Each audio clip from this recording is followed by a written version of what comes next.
യമനിൽ തടവിൽ കഴിയുന്ന മലയാളി നഴ്സ് നിമിഷപ്രിയയുടെ വധശിക്ഷ ഒഴിവാക്കാൻ ശ്രമം തുടരുന്നു. വിഷയത്തിൽ അടിയന്തര ഇടപെടൽ ആവശ്യപ്പെട്ട് എംപിമാരായ കെ.എൻ. രാധാകൃഷ്ണൻ പ്രധാനമന്ത്രി നരേന്ദ്രമോദിക്കും ഡോക്ടർ ജോൺ ബ്രിട്ടാസ് വിദേശകാര്യമന്ത്രി എസ് ജയശങ്കറിനും കത്ത് നൽകി.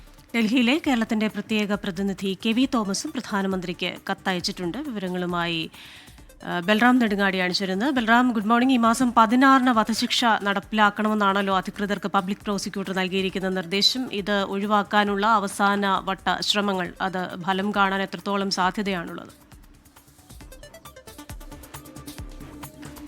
Very good morning Christina. Rijith, നിമിഷപ്രിയയുടെ വധശിക്ഷ നടപ്പാക്കാനുള്ള നിർദ്ദേശം പബ്ലിക് പ്രോസിക്യൂട്ടർ ജയിൽ അധികൃതർക്ക് നൽകിയിട്ടുണ്ട്. ഈ ഒരു പശ്ചാത്തലത്തിൽ നിമിഷപ്രിയയുടെ മോചനം എളുപ്പത്തിലാക്കാൻ എത്രയും വേഗം തന്നെ സാധ്യമാക്കാനുള്ള ഊർജിത ശ്രമങ്ങൾ തുടരുകയാണ്. 2 എംപിമാരാണ് വിഷയത്തിൽ ഇടപെട്ട് കേന്ദ്ര സർക്കാരിന് കത്ത് നൽകിയിരിക്കുന്നത്. കെ. രാധാകൃഷ്ണൻ എം പി പ്രധാനമന്ത്രി നരേന്ദ്രമോദിക്കും ഒപ്പം തന്നെ doctor John Brittas M P വിദേശകാര്യമന്ത്രി എസ് ജയശങ്കറിനും കത്തയച്ചിരിക്കുന്നു. വിഷയത്തിൽ അടിയന്തരമായി ഇടപെട്ട് എത്രയും വേഗം നിമിഷപ്രിയയെ രക്ഷിക്കണം എന്നാവശ്യപ്പെട്ടുകൊണ്ടാണ് ഈ കത്ത്. കൂടാതെ ഡൽഹിയിലെ കേരളത്തിന്റെ പ്രത്യേക പ്രതിനിധി കെ.വി. തോമസും വിഷയത്തിൽ പ്രധാനമന്ത്രിക്ക് കത്ത് അയച്ചിട്ടുണ്ട്.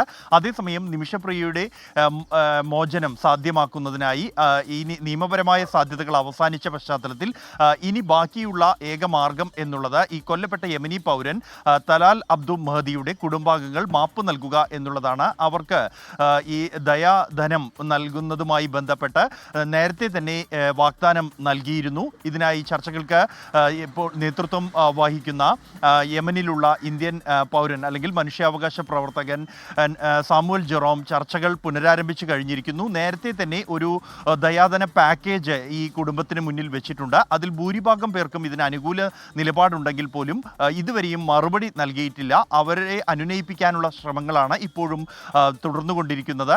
ഈ നിമിഷപ്രിയ ആക്ഷൻ കൗൺസിൽ അടക്കമുള്ളവർ ഇതിനായുള്ള ശ്രമം തുടരുകയാണ്. ഈ വിഷയത്തെ സംബന്ധിച്ചിടത്തോളം ഇറാൻ വിഷയത്തിൽ ഇടപെടാം എന്ന് നേരത്തെ അറിയിച്ചിരിക്കുകയും അതിനുള്ള ചർച്ചകൾ ആരംഭിക്കുകയും ചെയ്ത ഒരു ഘട്ടത്തിൽ എന്തുകൊണ്ടാണ് പെട്ടെന്ന് വധശിക്ഷ നടപ്പാക്കാനുള്ള ഒരു തീരുമാനത്തിലേക്ക് പോയത് എന്ന കാര്യത്തിൽ ഇപ്പോഴും വ്യക്തതയില്ല. ഇതുമായി ബന്ധപ്പെട്ട കേന്ദ്ര വിദേശകാര്യ മന്ത്രാലയത്തിൽ നിന്നും കൂടുതൽ വിവരങ്ങൾ ഉടൻ ഉണ്ടാകുമെന്നാണ് പ്രതീക്ഷിക്കുന്നത്. ക്രിസ്റ്റീന, റിജിത്ത്. ബൽറാമി, സമയം വളരെ കുറച്ചേ ഇനിയുള്ളൂ.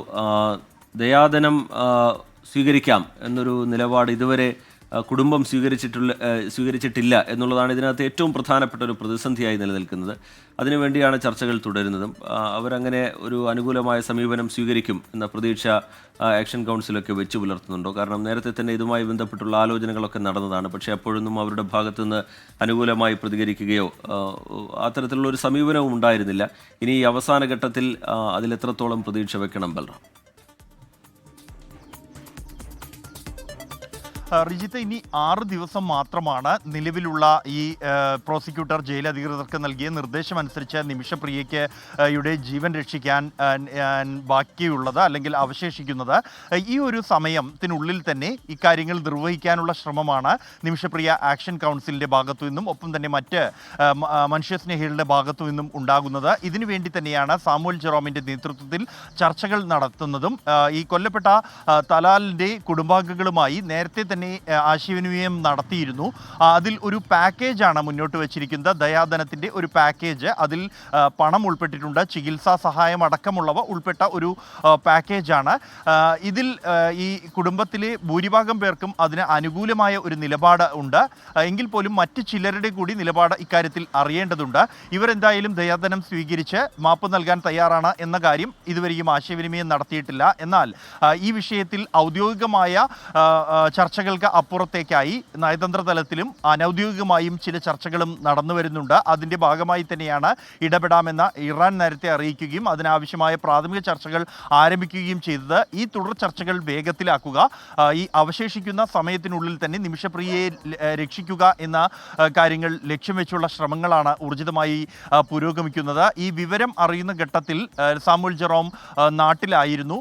എന്നാൽ വിവരം അറിഞ്ഞ ഉടൻ തന്നെ അദ്ദേഹം യമനിലേക്ക് യാത്ര തിരിച്ചിട്ടുണ്ട്. യമനിലെത്തി ചർച്ചകൾ ആരംഭിച്ചു കഴിഞ്ഞിരിക്കുന്നു എന്നാണ് നമുക്ക് ലഭ്യമാകുന്ന വിവരം. എന്നാൽ ഇതുവരെയും ഒരു മറുപടി, അനുകൂലമായ പ്രതികരണം തലാലിൻ്റെ കുടുംബത്തിൽ നിന്നും ഉണ്ടായിട്ടില്ല.